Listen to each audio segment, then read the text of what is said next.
आपको पता है इंडिया और अमेरिका की स्ट्रेटेजिक पार्टनरशिप है, और हाल ही में प्राइम मिनिस्टर मोदी जो लास्ट ईयर 21-22 जून 2023 को अमेरिका गए, तो उस वक्त 31 MQ-9A जो है एक ड्रोन है जिसे सी गार्डियन और स्काई गार्डियन ड्रोन कहा जाता है। उसके हवाले से जो है वो डील्स हुई कि अमेरिकन तकरीबन $3 बिलियन के ये ड्रोन्स इंडिया को देगा। लेकिन अभी सुनने में आया है, एक अजय शुक्ला साहब हैं और बहुत सारे और लोग भी इसको रिपोर्ट कर रहे हैं कि अमेरिकन साइड ये कह रही है कि जब तक पन्नू के केस के अंदर इंडियन साइड जो है वो मीनिंगफुल इन्वेस्टिगेशन में हेल्प आउट नहीं करती, हम इस केस को नहीं लेके चलेंगे।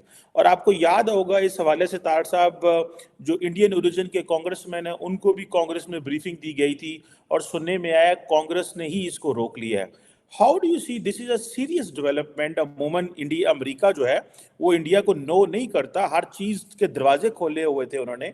लेकिन इस चीज को आप कैसे देखते हैं? क्या America long term in drones की सप्लाई को ये रोक सकता है, या कि ये एक टैक्टिक है? What is your reading? आप कांग्रेसमैन, आपके बहुत सारे कांग्रेसमैन आपके दोस्त भी हैं, आप उनसे मिलते भी हैं, आप कांग्रेस के सारे ऑपरेशन को समझते भी हैं, आप कैसे देखते हैं इस चीज को? आपने बताया कि स्काई गार्डियन, स्काई सी गार्डियन और सी गार्डियन जो ड्रोन थे $3 बिलियन के, उसके साथ एक शिपमेंट मौजूद थी 8 बोइंग तैयारों की, P-81 तैयारों की। अगर उनकी शिपमेंट सप्लीमेंट्री रोकनी थी तो फिर 45 एकड़ का वहां कॉम्प्लेक्स बनाने की क्या जरूरत थी भाई? बेंगलुरु में इन्होंने अभी 1 हफ्ता पहले मोदी साहब ने उसका इफ्तिताह किया है। दूसरा, ये सबसे बड़ी निशानी है इनकी अपनी फ्रस्ट्रेशन की।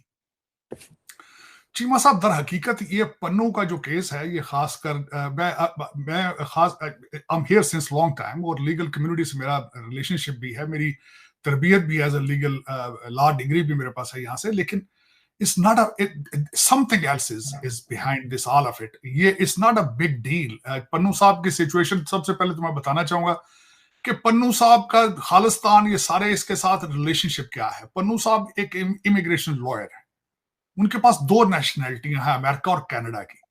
और दूसरा, ये जलसे निकालना खालिस्तान के लिए ये उनके कारोबार का हिस्सा था, उनकी दुकान का हिस्सा था ये।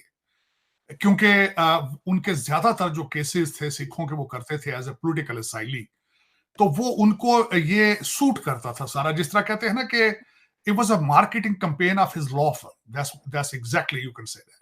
सो ये एक इतना बड़ा इशू इम्पॉसिबल है कि अमेरिका और भारत के रिलेशनशिप को के ऊपर क्रैक इस वजह से आया हो। It is impossible. मेरा ज़हन ये नहीं मान सकता बिल्कुल, क्योंकि इसके पीछे रिलेशनशिप बनते बनते बनते हैं, ऐसे नहीं बन जाते। और दूसरा, इस वक्त भारत की जो मेरी नजर में, मैं समझता हूं, जो मैं पहले भी 1-2 दफा इस चीज का मैं बता चुका हूं आपको, कि वॉशिंगटन डीसी के अंदर एक कंसर्न मौजूद है, बढ़ता हुआ इन्फ्लुएंस ऑफ इंडियन डायस्पोरा और भारत का उभरती हुई इकॉनमी, भारत का मसल फ्लेक्स करना, भारत का कॉन्फिडेंस शो करना अपने रीजन में, भारत का नारा स्ट्रेटेजिक ऑटोनॉमी, ये वेस्टर्न जो पावर्स हैं उनको ये पसंद नहीं है।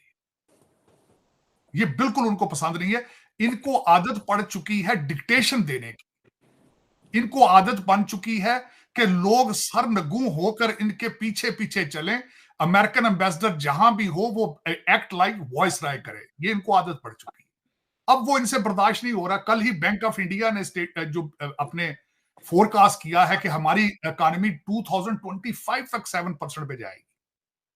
फिर उसके बाद भारत के जो डिस्ट्रॉयर हैं, इनके जो शिप्स हैं, जिस तरीके से रेड सी के अंदर वो बिहेव कर रहे हैं, they are behaving like America. आपका क्या ख्याल है? इनको कंसर्न नहीं होगा? इनको ये सोचे नहीं होगी? फिर उसके बाद इनकी ख्वाहिश थी कि भारत चाइना के गले पड़ जाए लद्दाख वाली साइड पे, वो नहीं माने बात उनकी। फिर उसके बाद ये नहीं चाहते कि भारत ईरान के साथ रिलेशनशिप हमें बिल्ड करे। ये नहीं चाहते चाबहार जो है वहां, मेरा मकसद है वहां भारत इतना उसमें आगे जाए सारा कुछ। तो ये सारी चीजें हैं, इस पे भारत को इशारे दिए जा रहे हैं। बल्कि यहां तक मैं इस पे थोड़ा सा बताऊंगा ये किस तरह पॉसिबल हो सकता है। आपने बताया कि स्काई गार्डियन, स्काई सी गार्डियन और सी गार्डियन जो ड्रोन थे $3 बिलियन के, उसके साथ एक शिपमेंट मौजूद थी 8 बोइंग तैयारों की, P-81 तैयारों की।